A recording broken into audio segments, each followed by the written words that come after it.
And Anders, his first account.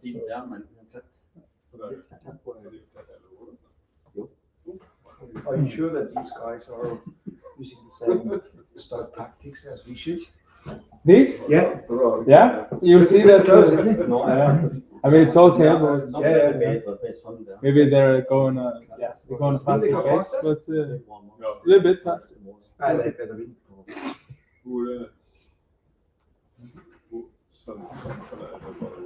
Nej, bare stå. Vi er lidt der står her. Yes. I have a spørgsmål. I'm tempted to do the Shetland, right? Yes. But they need Nej, bevæge det for mye, så der kommer hele tiden. What time for Stå stille. No, for the Shetland. One of the crew needs to have an Oh, you got to do short time? No? No, but there is. You have done Yeah, security. Yeah, security. security. Yeah, one person needs to have that. Yes. No. I think they've been doing good lately. You were in the audience. No, it's not the same. It's ratingtyper. They have the courses. Okay. So you could go to their website and then see what's available. Okay. So I think there are a few because for the short time World Championship, Yeah. they demand that you have one of the two skills. One of the two have that certificate. So. Yeah, same for the Shetland race. One of the crew. Yeah, but that's only one of however many you are. But for the short time, it's one or two. But yeah. So I went in Hoffman last year, or 2 years ago. So. But it lasts for 5 years. Yeah, but I need to get it until the race. Yeah, that might be.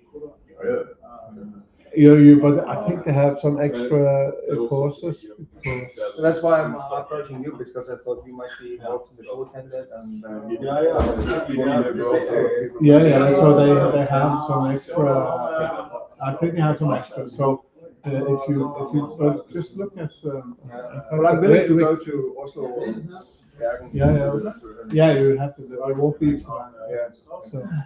So one of my crew might be in Bergen. Yeah, but I don't know.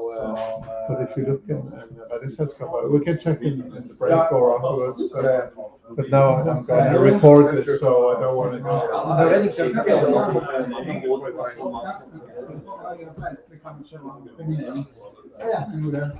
So I started sending live now, so 3 minutes ago.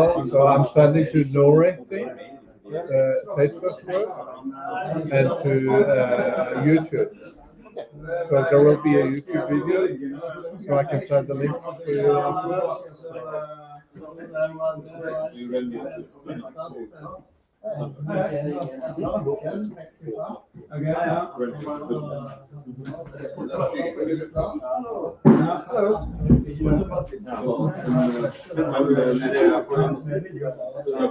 Ja, så bra.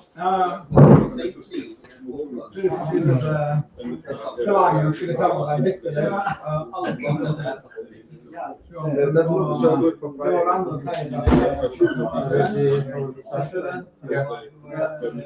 Well, I'm pretty occupied.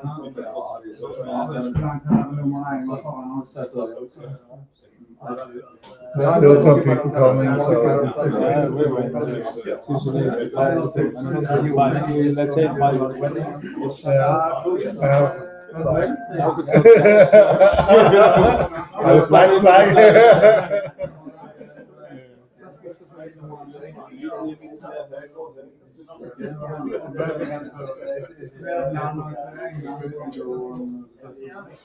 So we get but anyhow, I could move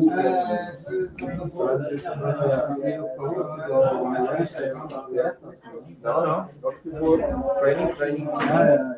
Training makes it more stuff. Yeah, you recognize that? Well, at least the rules helps.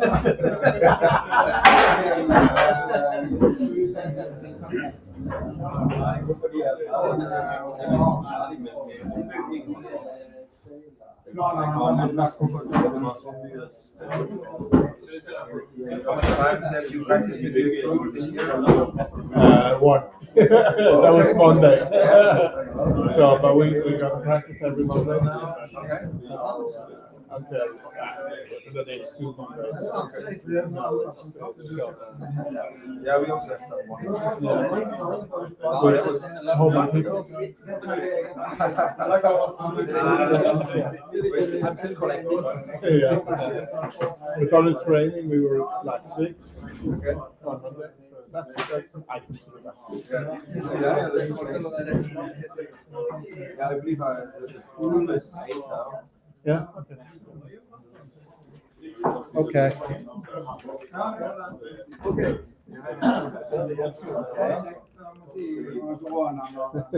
Ja.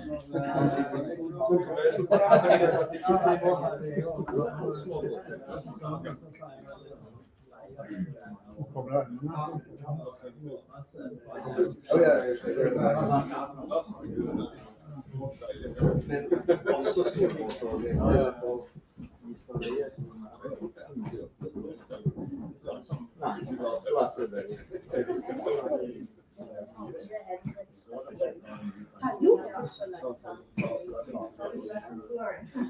Okay, so shall I introduce you or shall you? No, you can do it.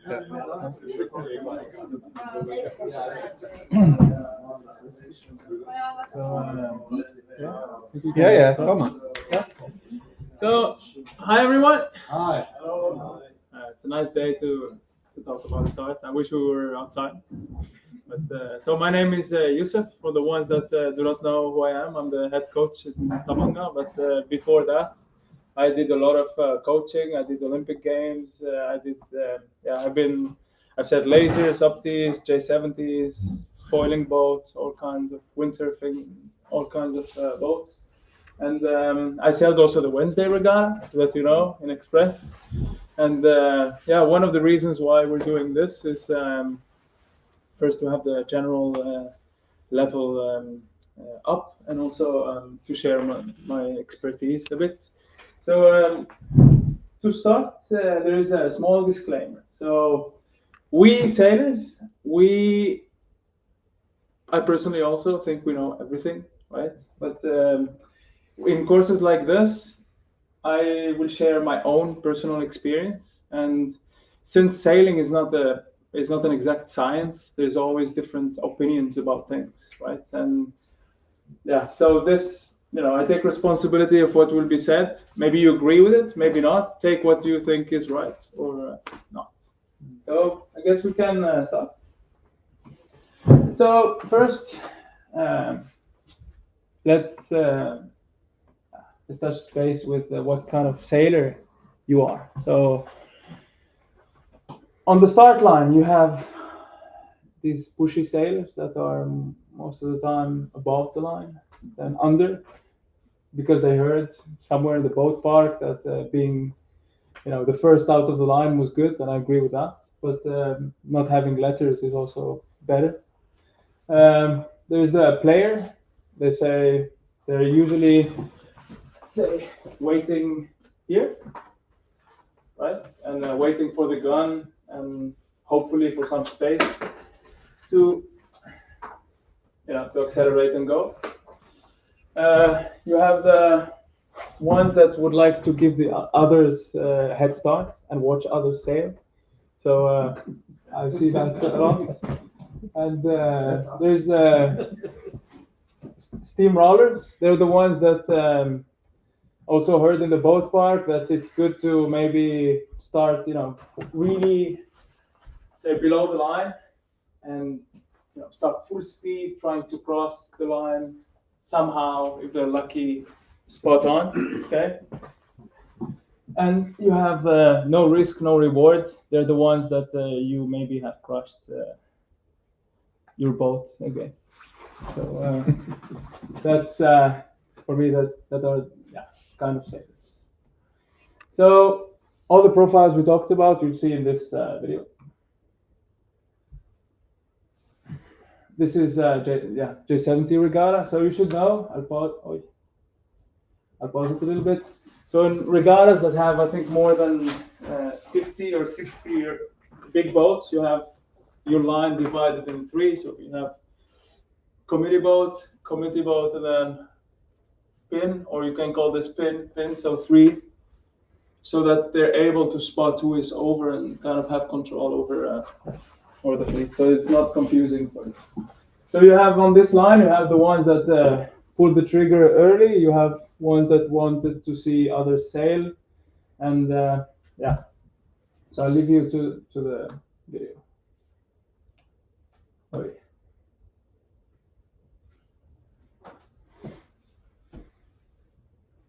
We'll just have a close look at this boat, the angle and the speed. So this, I guess, is the start. There's ones that went over as well, line.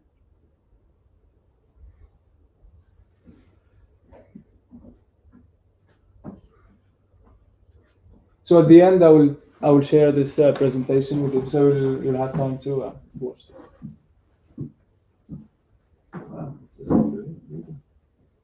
Right. So maybe 5-10 seconds after the start, and you already have, at least 4 or 5 boat lengths from first to last. And why starts are important is mostly a regatta or the outcome of a race is decided at the start.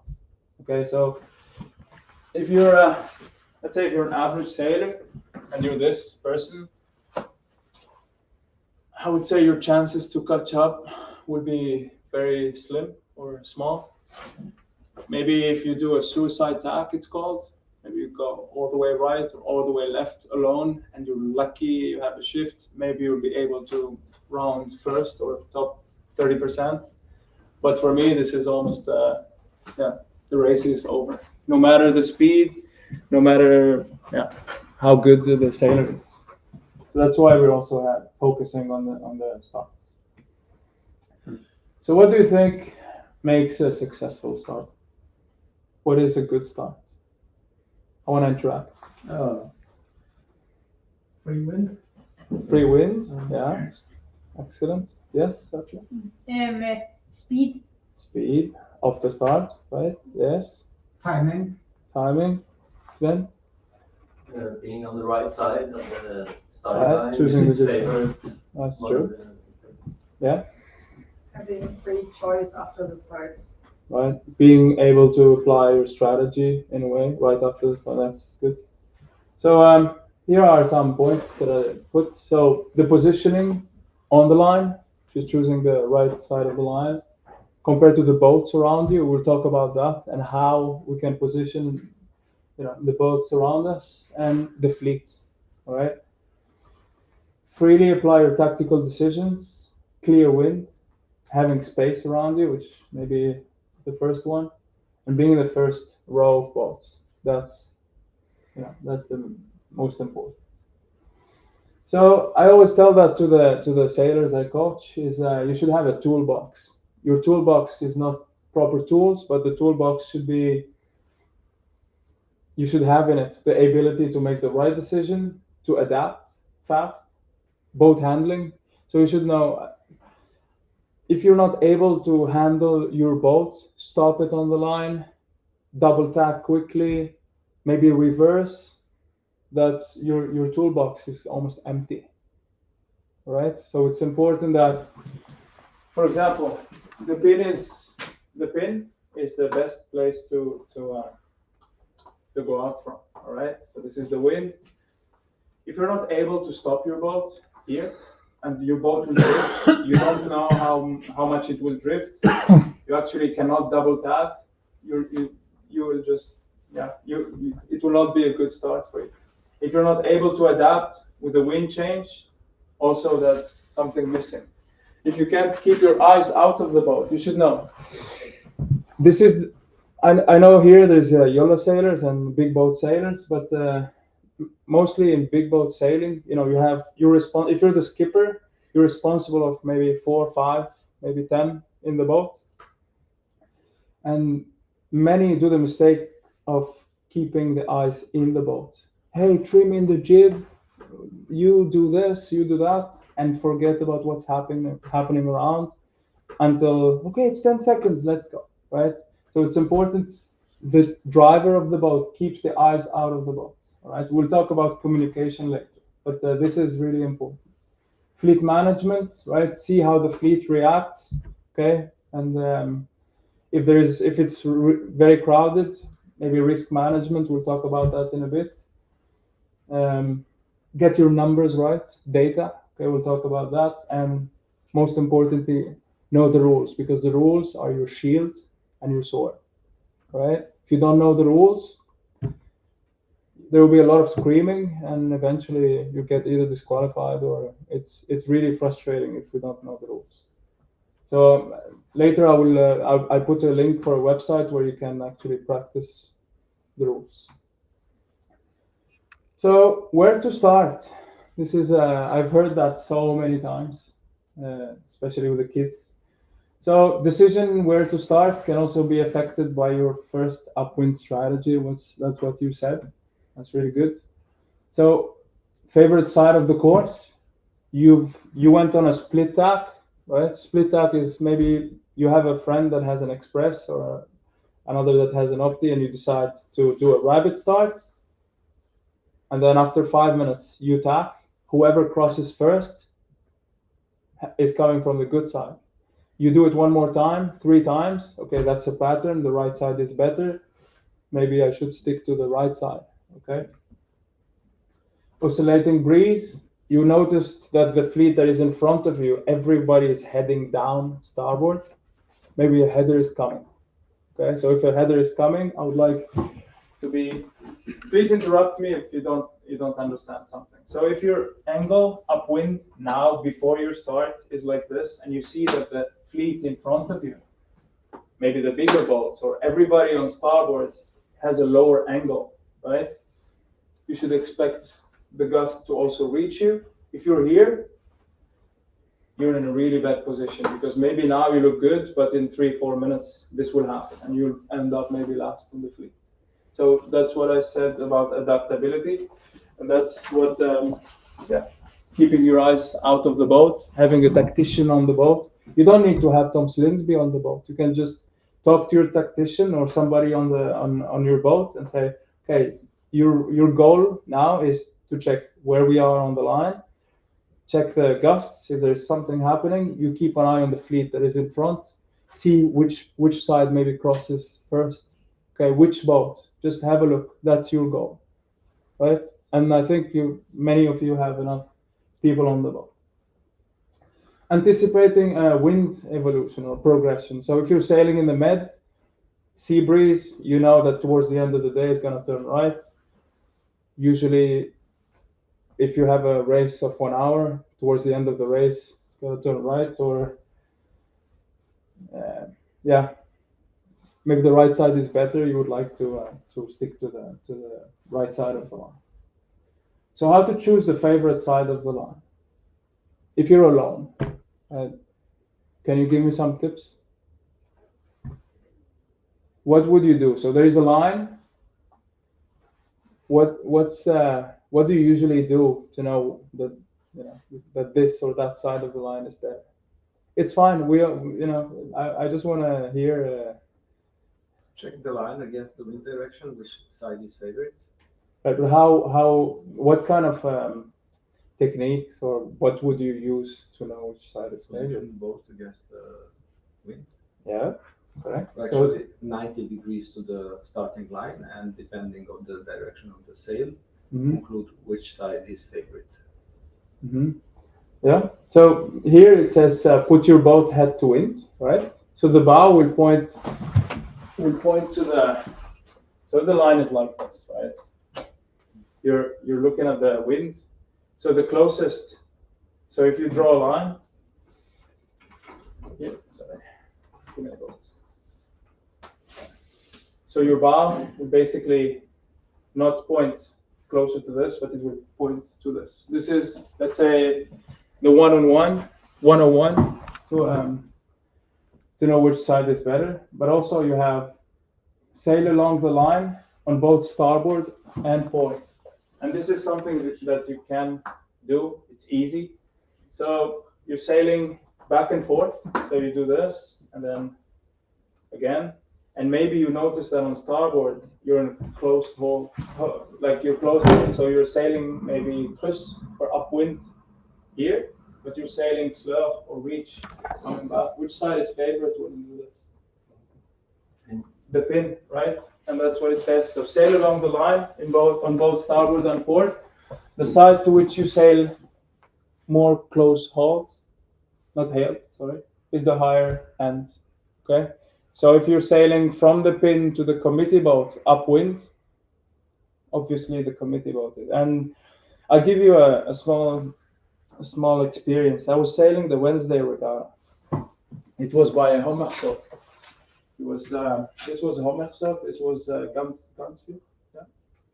And the start line was like this, and the wind was from here. And I barely was able to make the pin, so I did a port tack, and I was the only one here while everybody was here. Okay? So just to give you an idea, and I will talk about the distance, the degrees. So 5 degrees is 9% of the line length. So if the line is 1 kilometer, 9% of it is 90 meters. So 5-degree angle here. So if this is your line, okay. If this is 5 degrees, right? So this is 5 degrees.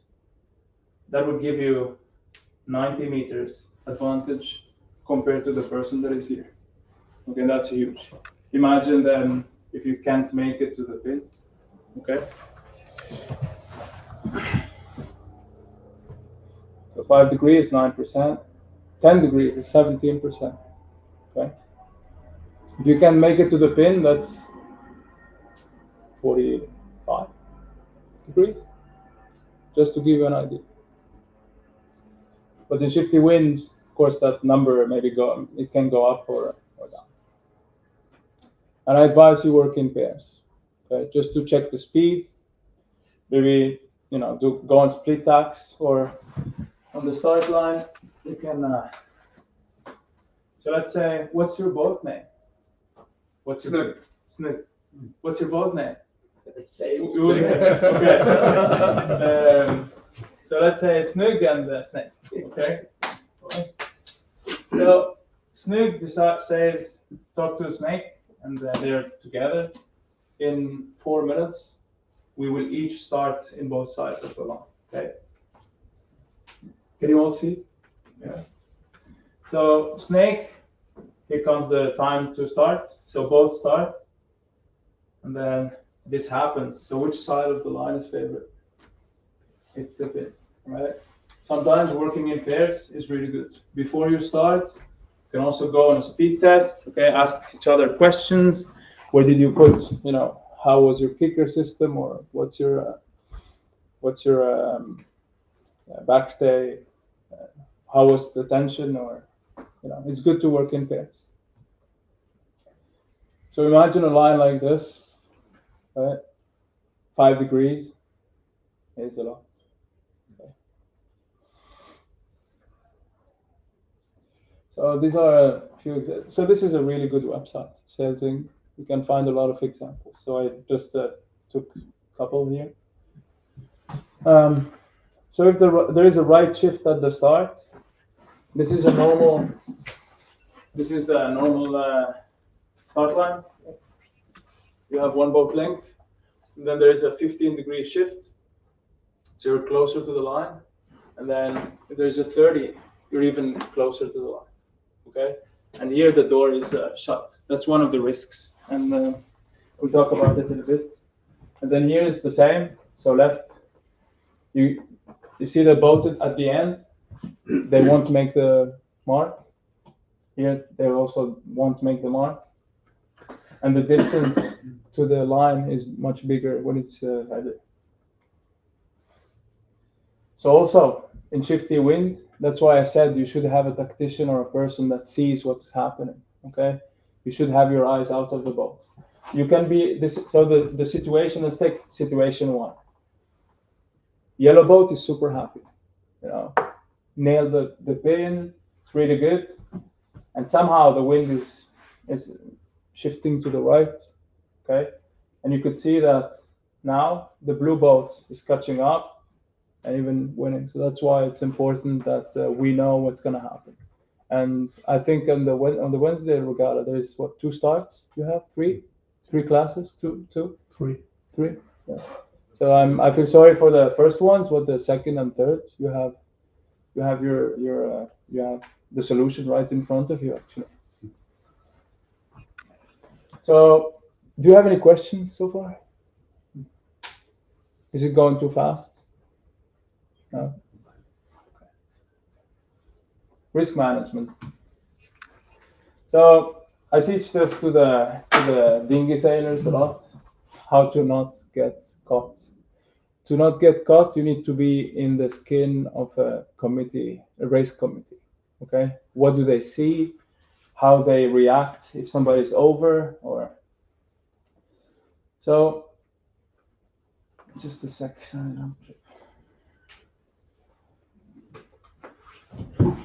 So committee boat. You're lucky if it's a small boat. If it's a big boat, they can have a view from the top. It's not so sailor friendly, but I should say this. Where do you like if you have, let's say, an express, right? This is an express. I will draw it like this. It's really odd. But okay. Where's your number in the sail? Is it in the front, or is it on the jib, or is it in the back by the buttons? In the main. In the main. So let's say 25, right? Is it there? Higher up. In the middle. Towards the middle. Higher up in the middle. So here? Yep. Yeah. So if we put another express right here, okay, further back with the jib and the main sail, right? Can your number be seen still? Maybe yes, maybe no. But in the Optimist, for example, or the Hvilke, or maybe the Snipe, it's really hard to hide. I'm pretty sure in the Express too. So the distance. So it's easier for me to draw an Optimist, for example, right? So this is an Optimist. This is your number, 12. Okay. And this is the bow, right? No. I'll turn around. So this is an opti. This is number 12. Okay. So the distance between here and the bow is usually what you can.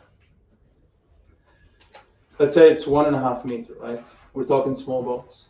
That's how much you can be in front of the two boats that are on top and the 2 boats that are under without getting caught. That's the first thing. The second thing is the moment the gun is given. Imagine you're the person in the committee boat. The first boat that is closest to me in the committee boat will hide everything, right? So just so that you know, Sven have been with me as a committee boat. It's really hard if you have big sails. You can't see anything and you can't spot unless you film, and you need to have camera that is really high up. So just keep in mind the distance between your number and the bow. That's how much you can afford in front, and we'll talk about it why we. So just jump here really quick.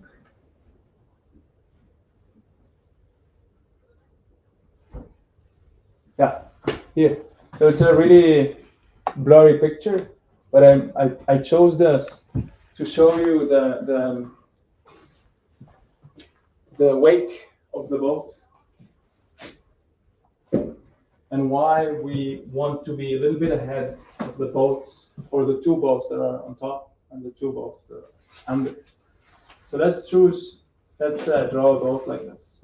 Draw a laser. So the wake, usually there's one in the front, there's this, and there's one in the back. Okay?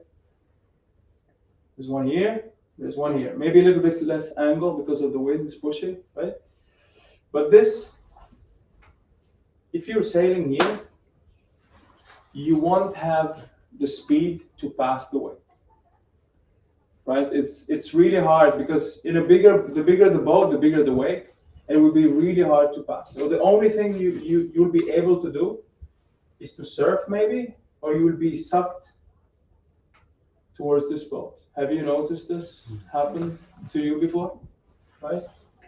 Also here, if you have a planing boat, maybe you use the wake to plane, but it will be really hard to pass this wake. Okay? But if you're here, look at my sail numbers. My sail number is here, right? Will I get caught? Maybe not. Okay? So it's important that I think about this. In this picture, I think, even though it looks really not so good, it explains a little bit. Is that okay, everyone?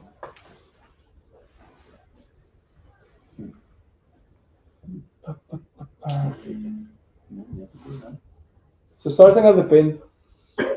The pin is great unless you win it, okay? Or until you win it. Yeah. So if you win it, it's good, right?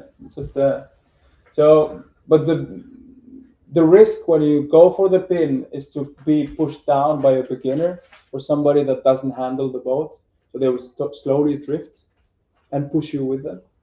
There's also, you end up not making the pin and jiving. If you are slow in certain conditions, you may get rolled by other boats. And guess what? If you're stuck at the pin, or let's say you win the pin, you're super happy, but then you have the world champion right here that rolled you, and you have 50 boats here. Can you tap? You're screwed. So it's important that you have the speed, and it's really a responsibility to start. But I'll tell you why it's super good to start at the pin, even though you're not fast, but it's a risk still. Starting on the committee boat, usually many people go for the committee boat for a simple reason, is that if they mess up the start, they can tap, and it's kind of clear on the right side.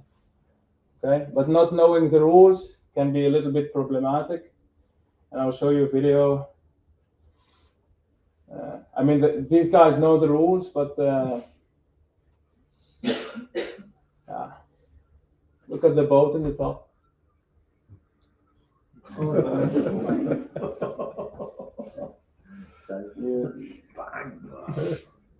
So maybe you don't want to end up like that. So it's important you know the rules, and it's important the people around you know. Okay.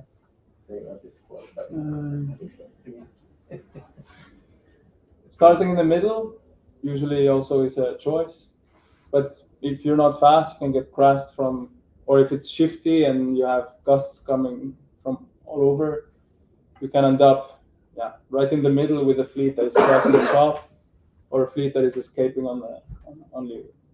But also there is a line sag. Have you heard about line sag before? So just fancy sag. This is a line sag. This is a gold fleet in a World Cup. These are the best sailors in the world. That's a line sag. So it's I have a psychological explanation for it, which is this is the committee boat again. So the green boat sees the committee boat. This one wants to hide, right? This one doesn't see the committee boat and wants to hide. This one does the same, right? This one knows where the pin is. This one maybe sees the pin. This one doesn't know where the pin is. So it ends up like this, because in the middle, it's really hard to see any end of the line, and people are scared. So line sag exists in every level, at the Olympics, World Cups, any level. So just keep that in mind. In the middle, if you see boats the same level as you, you're all wrong. I should tell you this. So push. Can't see boats, you know, the both ends, move up. That's my advice. Can you So- go backwards, user? So if you can't see the committee boat or the pin, you have to maybe move up. And you will see that moving up, like physically with the wind, how it reacts around obstacles, you will see that it's the best thing you can do. I'll show it in a bit. So see it's not me that wrote my idle, but I screenshot it. But yeah, it can be because see the line sag, and it just tacks, you know. Yes. I've heard you many times learn the dinghy sailors about landmark, Mm-hmm. and isn't that the tool you need to use the line sag as a possibility for yourself? Yes. You are really confident on the landmark. Yeah. And you see that everyone is below, then you can confidently go to the line, and you will be Yes. ahead of everyone. So in Norway, we will talk a bit in a little bit about the line, the landmark. But yeah, just keep this in mind. We keep that in the back of our head. So World Cup, best sailors in the world, and still this happens.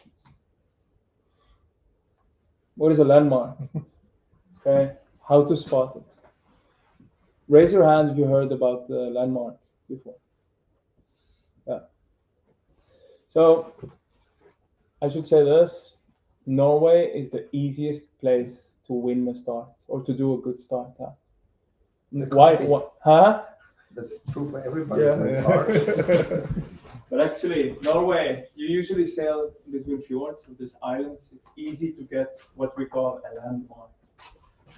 So a landmark is this.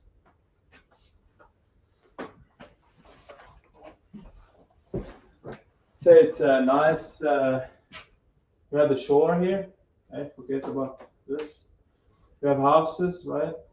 And the trees and mountains, okay? So, and this is, for me, this is what will change your life in a way, or your sailing career even. So listen to this. So this is the committee boat. You stop here, or try to stop. So the line that is between you, the flag, not the boat, but the orange flag in the boat, the pin, and your mark on shore. So let's say a red car, right? To make it easy. So you know that the red car is the continuing, or like if you continue with the line, you'll find the red car. So now you just moved up, keeping the red car in mind. You're here in the line or on the line. You look at the pin, you're not seeing the red car anymore. You go up, the red car is getting closer. Now I'm on the line. Okay? If you have this, it's you know that you're on the line, no matter what happens. Okay? Especially with the line sack, with boats here, you can actually, with full confidence, knowing that the red car is there and hopefully nobody drives it away. You go up. Car next time. Yeah. You go up and see you're almost there. Maybe slow down and get ready for your start. Okay. You can practice this at home in a park. Take two like a line, and you say this is the committee boat. I put two red canes outside, but it's okay.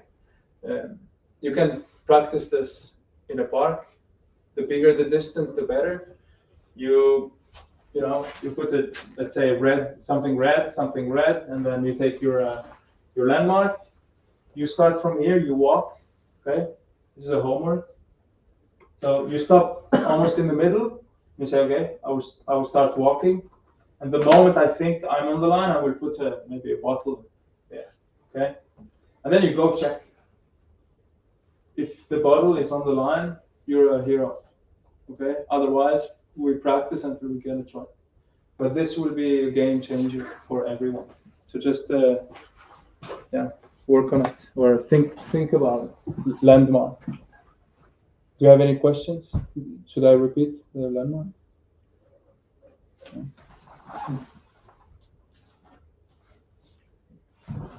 So even at the games, Olympics, this is a medal race. So top 10 contenders, most of them for an Olympic medal, and yet there's some that did not take a landmark.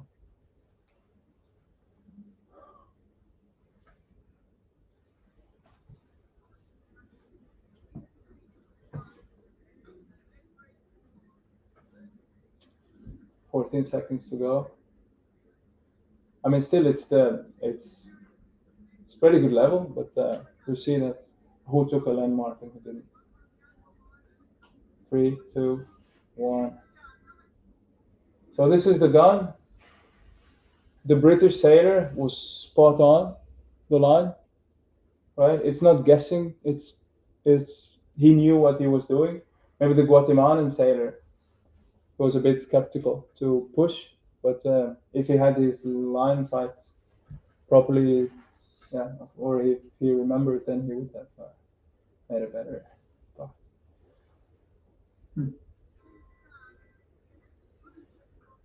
Okay. What is on deck then? Hmm? What is it from? On deck? GPS. It's a camera. Yeah. It's a camera. So the next example, still if you do not have a line landmark, what do you do? Yeah. You can sail like from the committee boat or the pin end, and if you start at the pin end, you can go to the committee, and then back to the pin and committee back to the pin. It will like kind of have a memorized view of where the line is. Compass. You can use a compass, and you can use this. So I learned this from I think he won 12 times so Laser Worlds, and I could see him maybe do 50 times back and forth on the line. It's a little bit you need to be really willing to do good to do it, but 50 times back and forth, and what he was doing is getting the imagery of how the waves were attacking kind of the boat, to know that if he's below and he's sailing upwind, and it's like he has an imagery of every wave, or like an average, and then he knows that if he's below the line, the wave will hit differently, and then that he's not. This is the committee boat, this is the pin. So with this angle, the wave would hit maybe from here, right? But if he's sailing like this and he's pointing at the pin, the wave will hit with an angle, and that's how he would know that he's not on the line. So some people also do that. Yeah. You're good? You want? Yeah, but compass was mentioned as a tool. Yes. If you don't have a landmark, but I can't really understand how a compass will tell you if you are below or at the line. Yeah, I'll explain. So you can. So let's forget about this. It needs a lot of I would say calculations, but I was planning to skip it, but yeah. So A big question on we've seen kilowatt. Yeah. But on the back of the boat, you get all the compass, the direction of the wind, the direction up to the top mark, and the compass course of the line. Yes. So you won't really have to. But how to use it? Yeah. So you can point from the committee boat.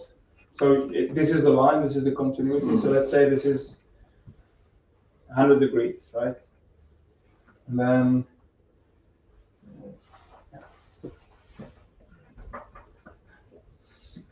then if you're on the line here and you're pointing at the pin and it's not 100, then Either a bit lower. yeah. or If over. you're here, it won't be 100. Yeah. You'll be pointing But, at 120.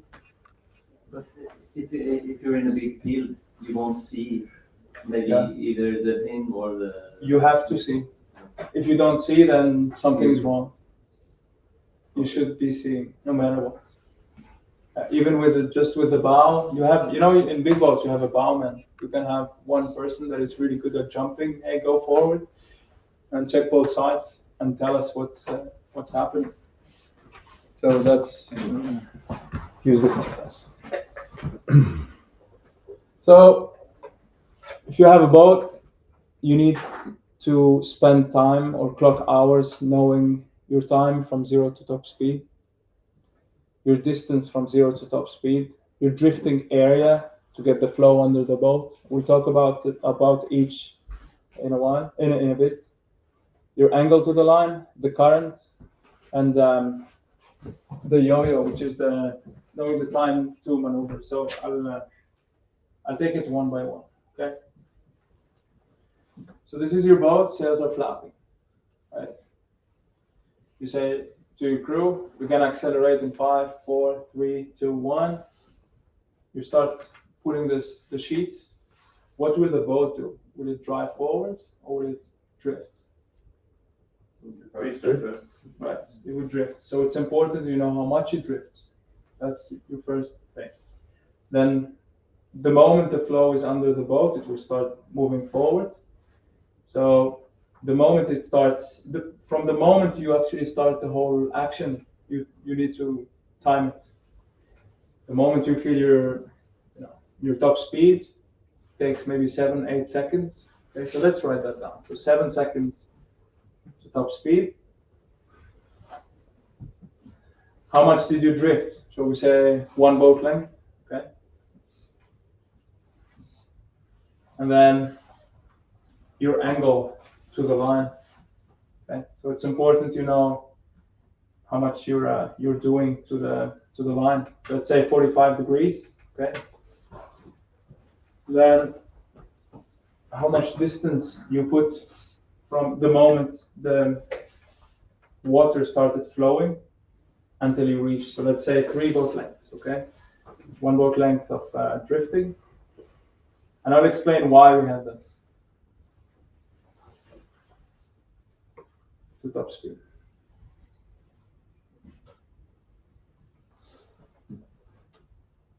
To top speed. Let's say you're sailing a world championship, and you know that if you win the pin, you win the race, you win the world championship. If you don't have any of these, you're playing poker, and it can be anything, or it's the lottery in a way. But if you have your numbers right, you would know that it takes you 3 boat lengths. So 1, 2, 3. 1 boat length for drifting, right? And 7 seconds to top speed, all right? The moment your watch tells 7 seconds, you should be here, accelerating and leaving, okay? It's as simple as that. Data is the thing in starts, or especially winning sides of the line, okay? So it's important, maybe you keep that even in your boat. You launch 1 hour before, you get your numbers right, and you can actually go winning sites. Okay. What is the yo-yo? So I did it a lot in match racing. So it's a minute, right? I know that my tack would take 3 seconds. I start at the committee boat on bubble and port. At the 27th second, I would tack. It would take me 3 seconds. Now it's 30 seconds. And I would start on time, full speed. That you can do also. Okay? But sometimes it's crowded and it's not it can be risky. But for me, this is one of the highlights of what you should be knowing if you're starting at the pin. I guess the disadvantage of the pin end is if you are a little late or a little behind the others, then you have bad air. If you're at the boat end, you're a little behind, you don't get bad air immediately, if you're the first boat. Yeah, but So here, at the pin end, you really have to be spot on, otherwise you're in bad air. so it's a really good point you're saying, because starting at the pin, you need to build a reputation to be a pin starter. Okay. It's a reputation that you gain, Yeah. along the years in a way, because if they know you're always good on time, they wouldn't risk. It's like if they see you here, nobody first would risk to come here because they know your timing is good. Yeah. Nobody would risk to be here because they know you know the rules. Yeah. You have this reputation of being a fierce sailor, so you'll just come up to them and then maybe even reverse to get back. But the moment you go up to them, it's you take them out of the. So people with time will avoid you. Yeah. They see you there, I'm out. And just could you explain why, when you tack up on to do the red boat, why you set the red boat out of the game? Yeah, I mean, it's their right to, for example, be You here. can love. Yeah, they can love you here, right?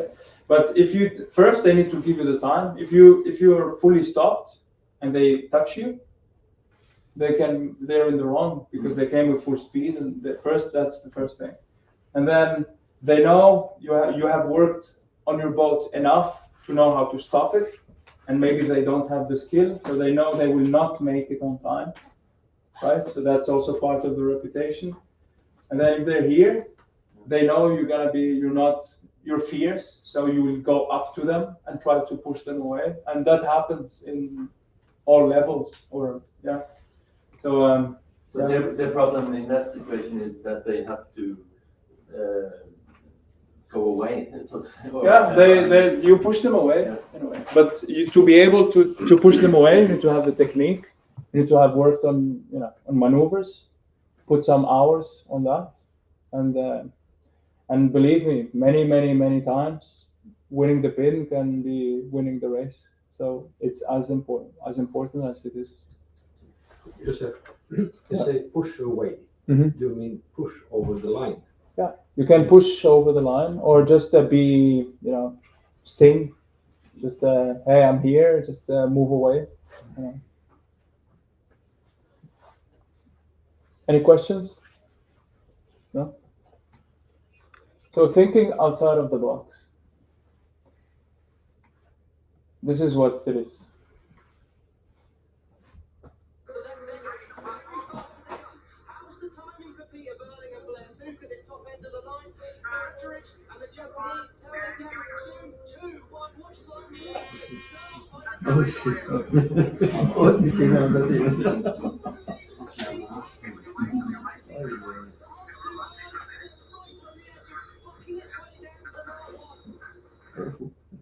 So do you think Peter Burling had, said, okay, I should join everyone and just not take risks?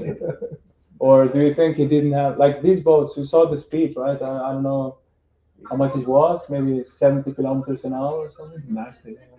Yeah. So imagine the timing, right? 88 kilometers an hour, That's not guessing, that's pure number.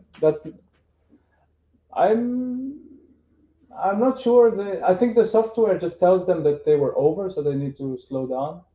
But I'm pretty sure it's not guessing for sure. It's Well, that's to the rules on software. Hmm? You see, in the expresses, we see them pinging the line, pinging the ends of the lines. Yeah. Maybe that's Is depends. that allowed in some classes and not in others? Yes. Yeah. In the laser, it's not allowed, Not for allowed. example. Yeah. Maybe here it's allowed. Yeah. But I usually call that a fleet mentality. Everybody's over there. I want to be there as well. yeah. You end up bunching up a whole lot of boats and Yes. end up being far away and in the wrong position. Yeah. And usually people, when they see the person that always wins, they would think that's the good side to be at. And believe me, many times it's completely wrong. So it's important that you make your own decisions. And I think with what you saw now, you're able to more or less make your own decisions. So here, example of thinking out of the box. Everybody's on starboard. That person crossed on babo.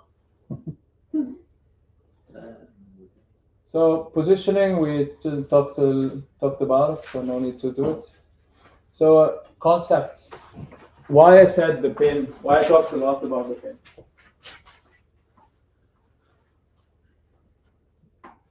So these are many boats, right? So we say it's a wall of boats. Yeah.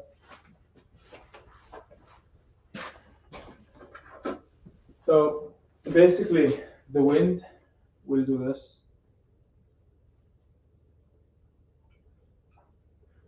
Right? You maybe have noticed that around islands that there is more wind on the sides. Now there is wind shift, and this is an island in itself. You have masts that are super tall. So would you say, yeah? So looking at this, red boat, is it a lifter or a header? So would it be lifted or they will have a header? They will have a header, right? Unless it has. Right, unless it tacks. So if you're starting here, best thing you can do, tack, take advantage of this wind shift and more wind. If you're starting at the pin, that's why you see the top sailors usually fight a lot for the pin, is because eventually they will end up climbing higher than everyone with faster boats, so with more speed. And then they will, with their weight, they will crash.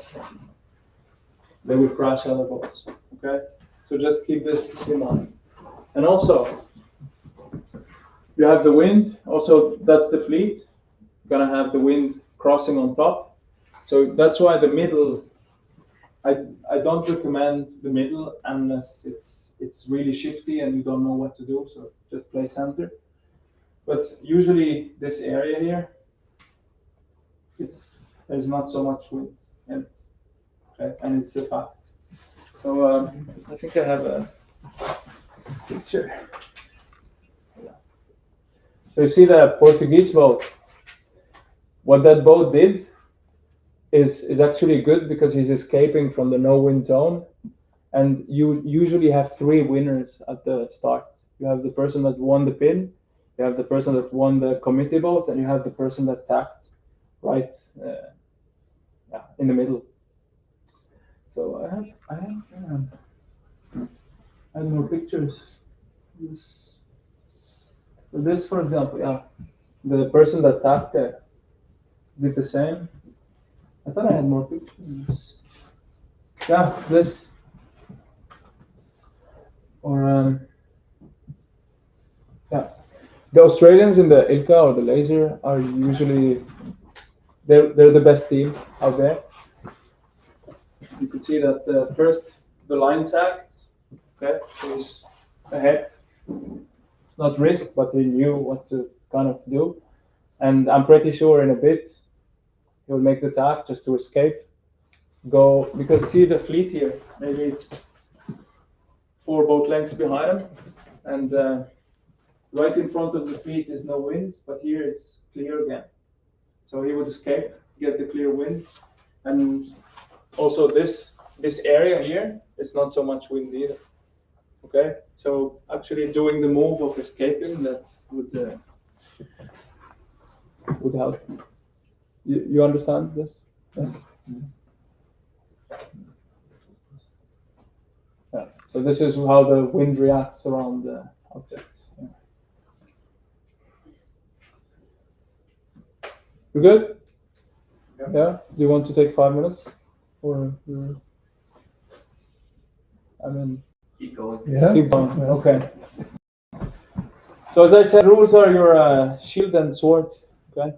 So we'll not go deep into the rules, but again, this can happen. Okay. See it again. So.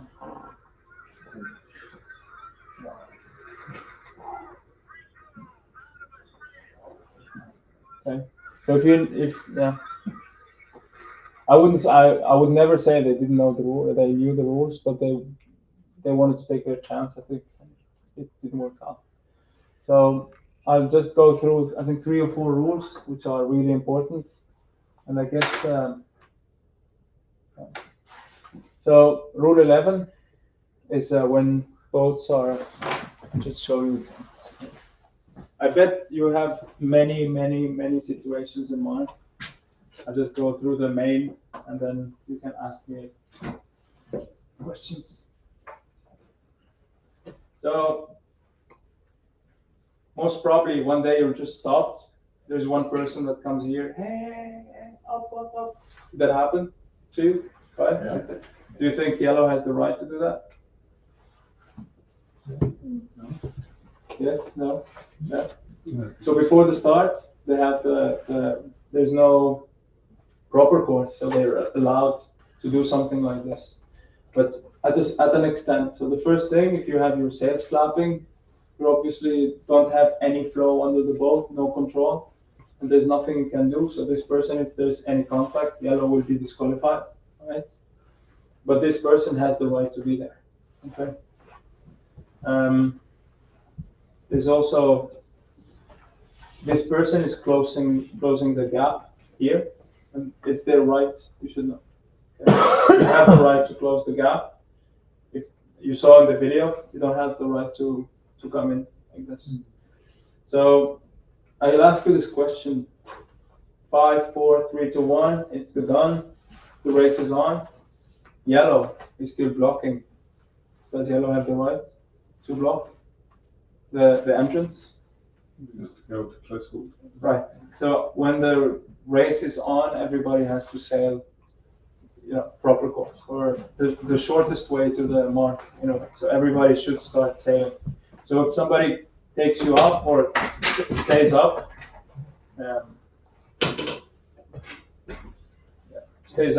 just to piss you off, maybe, I don't know. They don't have the right to. Yes. Race on, is that at the start gun or at the start line? Yes. The moment the class flag is down, so the race is. Yes. But why should they hinder the red boat after the start? What is the reasoning of that?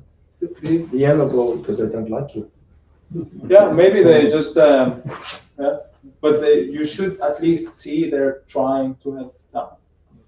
If they're not, maybe it's the last race of the season and you have the same points, and they're blocking you just because they want to. Then. Crazy. Yes. But before the start, before the class flag goes down, if you are really good at keeping your boat just in one place, that's where you want to be, but your sail is flapping. Do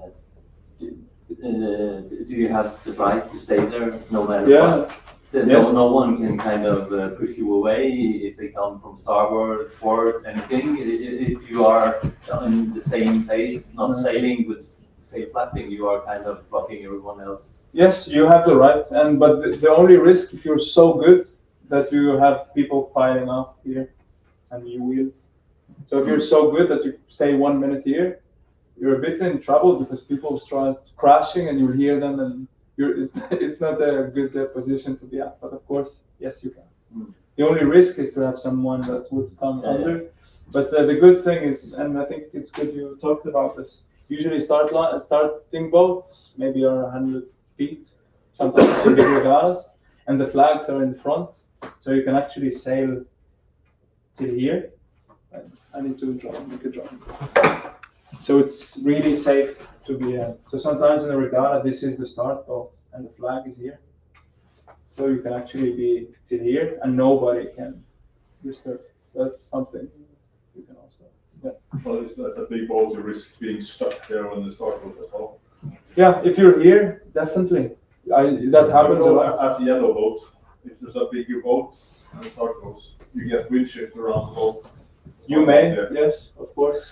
You may, yes. I remember some situations from NCs where someone has been placed like this, and you have 20 boats that want to take that place. It's a black flag start, and they just come. They just come and they push you over the line, and you're black flag. But they're actually not allowed to do that. But you will be black flag. Yes. So unfortunately, yes. If somebody it's a comes very here, dangerous place to. they don't have the right to do that. They can do a 720 and. Yes. You can be in the eye wind directly into the wind until the gun. You may, yes. And then you have to. You have to sail your proper course, anyway. Yes, Atle? I heard many people in the end season, if they are over, they take under your boat and push you out over, so you go down. Yeah, that may happen, yes. But not in big boats, but in small boats, yes, unfortunately. Yeah. So it's not the right example, but yeah. So this, what do you think of green boats' behavior? That's actually squeezing in, and that's not right because rule 14 is avoiding contact. Okay. Acquiring right of way is the moment you're under the boat, you're the leeward boat, but it's important you give time to the windward boat to keep clear. Yes. But in this situation, doesn't the green boat just chooses the wrong spot? Because if it went between the yellow and red, it would probably be room, and it would. Yes. Yeah. So this is called shark starting or something like that. I think there are different words for it. But you kind of steal the place in last minute or last second. Then you need to be sure that there is actually not enough room. Yes, 100%. Disqualification because of this. You have disqualification. Because of this? Yeah. Because the yellow boat couldn't move, couldn't use his rudder anymore. Yeah. Because the green boat was blocking. Yeah. And he touched, and he got. Yeah. That's why acquiring right of way, you need to give time to the other boats for sure. So also, if you're changing course, you need to give the other boat room and time to keep clear. And also rule 18, which is plus på marke or room to the mark, that doesn't apply on the side. But you can just say you can just say plus on the boat or anything. This would be probably the last point of the presentation. I'm sorry to interrupt, but yes, Rule 18 does apply at the finish line.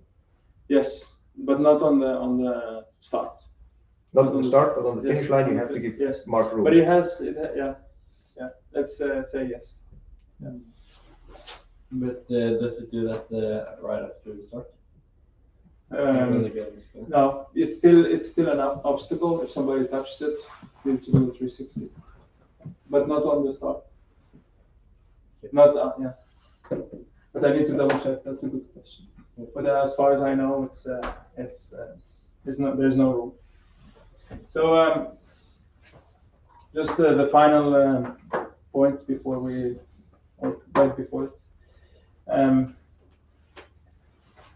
The finance people in worldwide, they sail because they like sailing because it reminds them maybe a bit of trading stocks and stuff, and they use a lot like a savings account or invest on a shift or maybe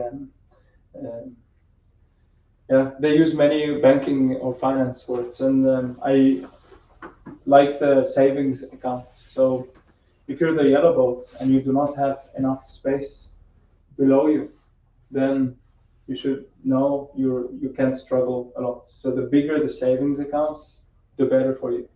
And some thieves would want to steal your savings account, so they would want, maybe is that the shark start? So they would want to do the shark start and steal it. But the bigger the savings account, the better, because let's say you're having 3-meter waves that just hit your bow right off the start. You're a bit slower, you want to invest a few degrees, right? And then to build speed and up, then you have space. If you're here, you don't have, the smaller the savings account, the more you will struggle. So it's important you learn how to build this, okay? Either with double tap, okay?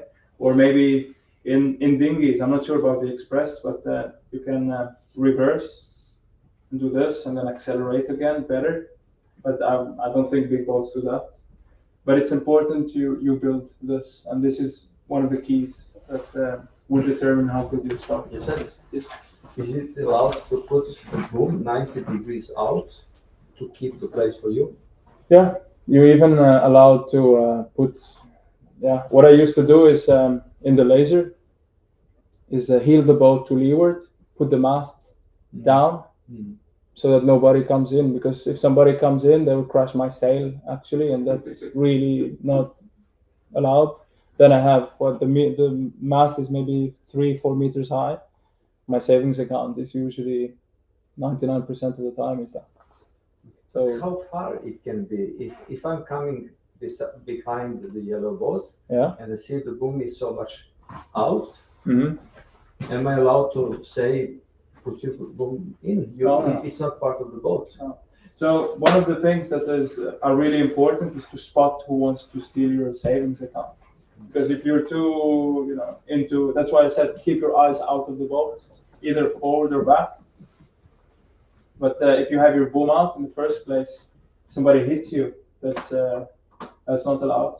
What is not allowed? To hit your boom, anyway, or to hit any part of the bits. I wouldn't say it's behind the boat, but it's not. What is it? Why it is allowed to have the boom so much out when it is out of the threshold of the wind direction? But you're allowed to. I mean, you will not touch it with the hand, but you can head down and ease your sails, and yeah. But this way you lose speed and you also lose steering too. So it's important you calculate. But having your voice high and have a reputation on the start line is what you need to start building this year, I would say. Yes. The putting down the mast to to block. Doesn't that end up being under rule like the one with the overlap? Because the front of the boat will have passed your stern before their sail will have touched your sail. That's not from the back, but yeah, it's their overlap. That was a discussion I had with the international judge, and they said it's the first time they heard of it, and they say you're entitled to do that because it's your position, you're stopped, and yeah, the moment if you're fully stopped, of course, because your boom is in the water, and they're touching you, then it's then they're in the wrong. Yeah. But if they touch your boat, then you're in the wrong. No, you're stopped anyway. You have no steering whatsoever. You're like this. Yeah. Joseph, one way to keep the leeward room or your savings account, because if you just position yourself like that, say 2 minutes before the start, there's a very big risk someone will steal it. Yes. But so it's more or less the last seconds you want to be there. So a way to kind of gain that room could be to kind of work your way up to the leeward side of the neighbor boat, and keeping some space on the other side, and then kind of 15 seconds before you go up, and then suddenly you have the room, the savings account back. Because if you just stay there, someone will take it. You need to kind of move to keep your room, or else it will be. Yeah, that's why I talked about the toolbox. If you're not on the line, you'll have a bunch of boats and not even know where the line is. That's the first thing. And then you'll be in the wind shadow of all the boats, so you will struggle to climb up. It will take longer, and it's really hard to calculate how much time it would take to come up to the line. And so that's why it's important to know how to double tap, protect the spot, and the toolbox is and then the reputation is really important. Somebody passes behind, you should just say no. You look in the eyes and say no, that's my spot, and 90% of the time they keep going. If they don't, you head down, but don't go fast. Just head down and then build speed. So sorry, just 1 second. So if this is you, this is the boat. You feel they're coming for it. It's 15 seconds. There's no other spot. They're going for it. You head down with them, okay? Just to not have the overlap. All right. So that's why you have a savings account in the first place, and then they will give up, and they will want to take the windward side. So then you use your speed to kind of even pass more than head to wind, and then reposition. You still have the space. Yeah. So yeah, but it's important. Everyone knows how to handle the boat. Yeah. Questions? No. So homework for everyone. Work on controlling your boat, your accelerations. What I wrote, the data, or like have your numbers, right? Communicate in the boat. If you're double-handed and more, you need to know how to talk to your tactician, to the sail trimmer, to the bowman. You know, you're the captain, so it's important that you know, or you allocate a job for each one. You know, and you're, as also a captain, you need to be focusing on what's really important and not focusing on doing everything in the boat, and just because I see it's so much noise and so many things happening all around that people lose track of everything, time, and don't even think about gusts, or it's like so remote, you know, so far. But actually, when you're organized in your boat, everybody knows what to do, and they need to kind of respect that or honor that position. You've done half of the job, you know. And also communication also means I'm heading up in 5, 4, 3, 2, 1, and loud and clear so that everybody knows. And everybody knows that if you're heading up, the jib needs to be pulled, everything needs to be ready. I'm tacking or double tacking in 5 seconds. Everybody needs to know what double tacking is and ready for it. I need speed, I need momentum under the boat or flow under the boat. So these things, once everybody knows what they mean, your toolbox is filled with one more tool, and that makes it one step closer to achieving a good start. Yeah. Start without a watch. Yeah. Question. Is the time to boat length to top speed pretty much the same and on different wind speeds? No. No. That's why I just gave 7 seconds, but in light wind it can be 15 seconds. Yeah. In heavier breeze can be 4 seconds. Yeah, of course. So it's important you know, and then you have it in the back of your head, and yeah, you and your tactician should more or less know that these numbers. Bigger boats, lower time. Yeah. Bigger boats, lower time. Yeah. But you saw even the foiling boats, they know more or less that, you know. Start without a watch. So Søren can relate. Starting without a watch helps you start in a way that you wouldn't imagine, because first you know, you hear the flags going down and up. You know it's more or less a minute to the start. Have you heard watches or noise of watches in other boats sometimes, or not? Yeah. Yeah. So when you hear that, means the start is approaching. So the watch is put aside. Now is the time to focus, to position ourselves. Because the moment you put your head down to look at the watch, that's 2-3 seconds. You put your head up, you need to readapt to what's around you. But that break of going down and up can actually kill your whole vibe, you know. So it's important that you try at least one day without a watch to see how it is, and you'll be astonished how good you can actually do a start.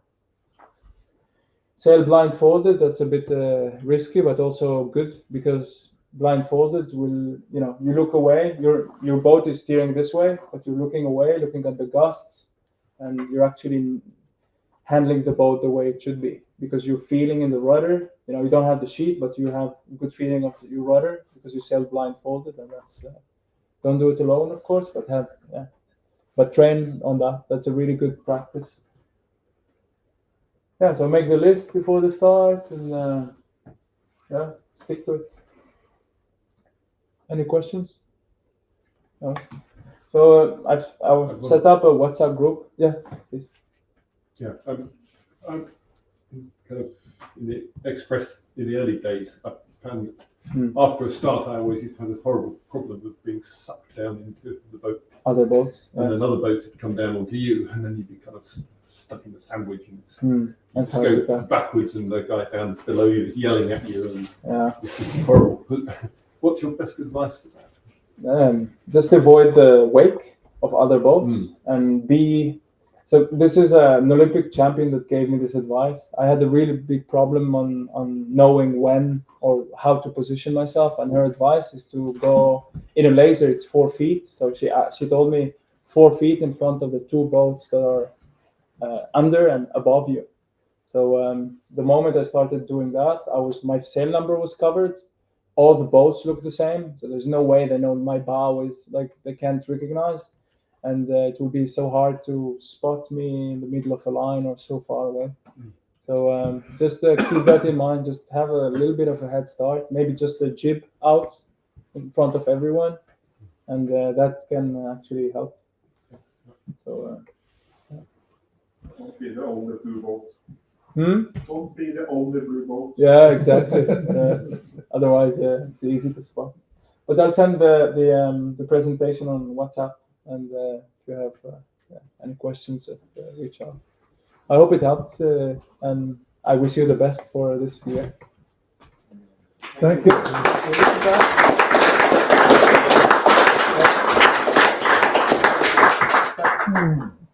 How do we get the membership on the WhatsApp? The membership on the WhatsApp. Yeah. Just yeah. Sorry, I put it back.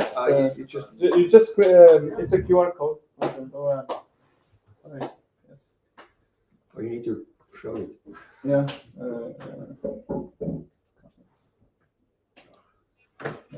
Yeah, the presentation will be available. Well, the film will be available on Facebook and YouTube. Too late. No, it's just Joseph, could I ask you one thing? Yes. It might not be right, but sometimes you see in classes that the boats